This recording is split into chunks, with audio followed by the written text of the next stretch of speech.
Olá, bem-vindos de volta na nossa série sobre o gestor eficaz de Peter Drucker. Hoje o papo é sobre o recurso mais valioso e ao mesmo tempo mais traiçoeiro que existe, o tempo. Como o próprio Drucker dizia, se o tempo não for dominado, nada mais pode ser dominado. Vamos entender por quê. E para a gente começar, fica uma pergunta bem honesta. Para onde o nosso tempo realmente vai no dia a dia? A maioria de nós acha que sabe a resposta, mas a verdade é que a nossa memória nos engana. Ela é uma péssima contadora de histórias. Ela nos faz acreditar que fomos produtivos quando, na verdade, a gente pode ter só estado ocupado. E aqui já vem a primeira grande virada de chave do Drucker. Esquece a lista de tarefas. Pessoas eficazes não começam por aí. Elas começam pelo tempo. Pensa só nisso. Em vez de tentar encaixar um monte de tarefas no tempo que se tem, a ideia é primeiro entender e controlar o tempo para depois decidir o que de fato é possível fazer. É uma lógica totalmente invertida, né? Então, o que a gente vai ver hoje? Primeiro, vamos desconstruir o grande mito da gestão do tempo. Depois, vamos aprender a conhecer de verdade o nosso tempo com os 3 passos práticos do Drucker. Na sequência, vamos descobrir o poder dos blocos contínuos de tempo e, por fim, entender por que, no final das contas, o tempo é uma escolha. Bora começar? Ok, vamos começar com a primeira grande ilusão, o tal do mito da gestão. Sabe, aquela crença de que ter um plano de trabalho super detalhado é a chave para ser produtivo. Mas, como a gente vai ver, a realidade é um pouco mais complicada. O problema, segundo o Drucker, é que esses planos maravilhosos geralmente não passam de boas intenções no papel. E por que eles falham? Porque eles partem de uma premissa errada, a de que o gestor, ou qualquer profissional, tem controle sobre o próprio tempo. A real é que o tempo de quem está na linha de frente é constantemente sequestrado por demandas de todos os lados. Certo, se o nosso tempo não é nosso de verdade, como é que a gente faz para recuperar o controle? A resposta do Drucker é simples, mas ao mesmo tempo muito profunda. Primeiro de tudo, conheça o seu tempo. Esse é o mandamento número 1 da eficácia.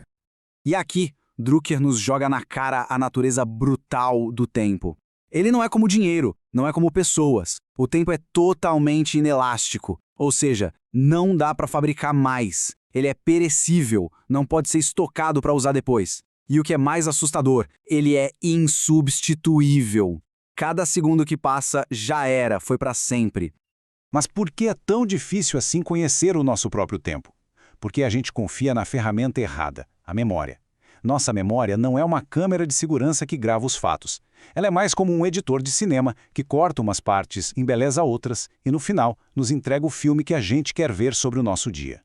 Olha só essa história que o Drucker conta. Tinha um presidente de empresa que jurava de pé junto que dividia o tempo dele entre estratégia e clientes importantes.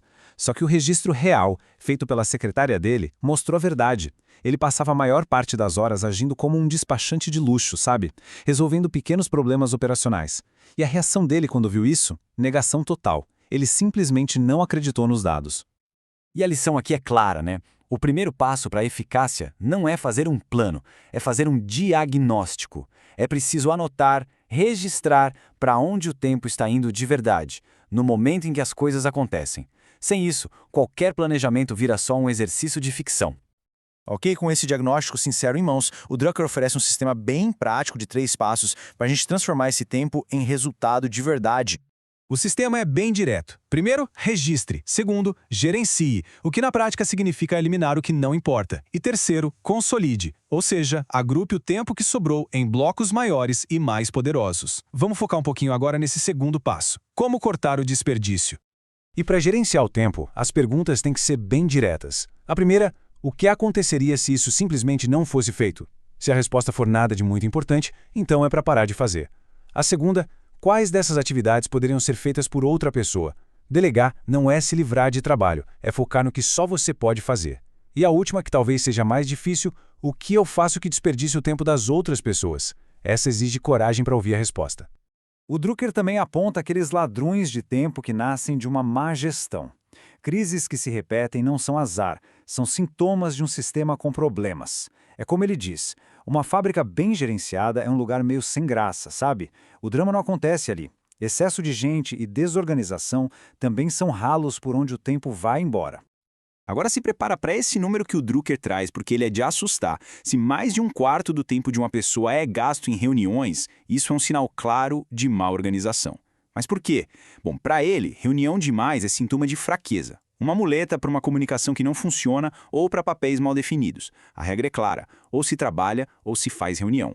Fazer os dois ao mesmo tempo simplesmente não rola.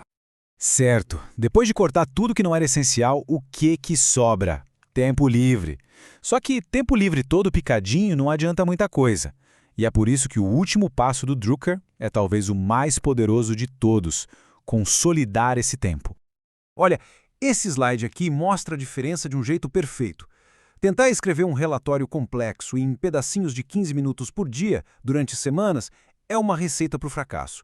O resultado, como o próprio Drucker fala, é uma folha em branco só com os rabiscos. Agora, se a gente reserva 5 ou 6 horas sem interrupção para essa mesma tarefa, a chance de sair com um primeiro rascunho sólido é altíssima. Trabalho que exige pensar precisa de tempo contínuo. Drucker dá um outro exemplo ótimo de um presidente de banco que se conhecia muito bem. Ele sabia que seu tempo de atenção máximo era de 90 minutos. Por isso, todo o trabalho importante dele era agendado em blocos de 1h30, sem nenhuma interrupção. Era uma disciplina de ferro que o ajudava a tomar decisões complexas com muito mais clareza e profundidade. E todos esses passos práticos, no fundo, levam a gente para uma conclusão bem mais filosófica. No final das contas, gerenciar o tempo não tem a ver com aplicativos e agendas. Tem a ver com assumir a responsabilidade pelas nossas próprias escolhas.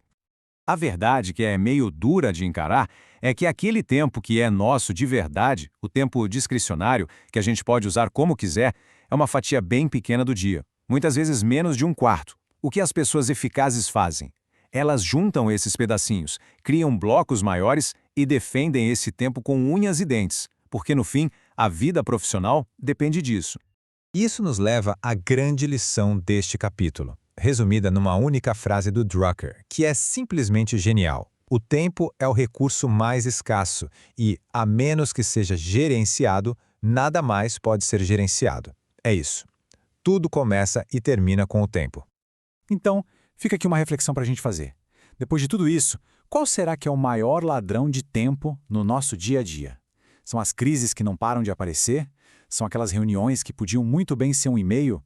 Ou talvez seja a dificuldade de dizer não? O primeiro passo é sempre identificar o problema, dar um nome para ele. Se quiser, comenta aqui embaixo qual você acha que é o seu. Vai ser interessante ver quais são os mais comuns. E claro, se essa análise foi útil, compartilhe com alguém que vive na correria, mas que quer ser mais eficaz. E para quem quiser mergulhar de cabeça nessas ideias do Drucker, os links para comprar o Gestor Eficaz estão aqui na descrição. Qualquer compra por eles ajuda muito o nosso trabalho de continuar trazendo mais conhecimento para cá. É isso, gente. Muito obrigado pela companhia e a gente se vê na próxima análise.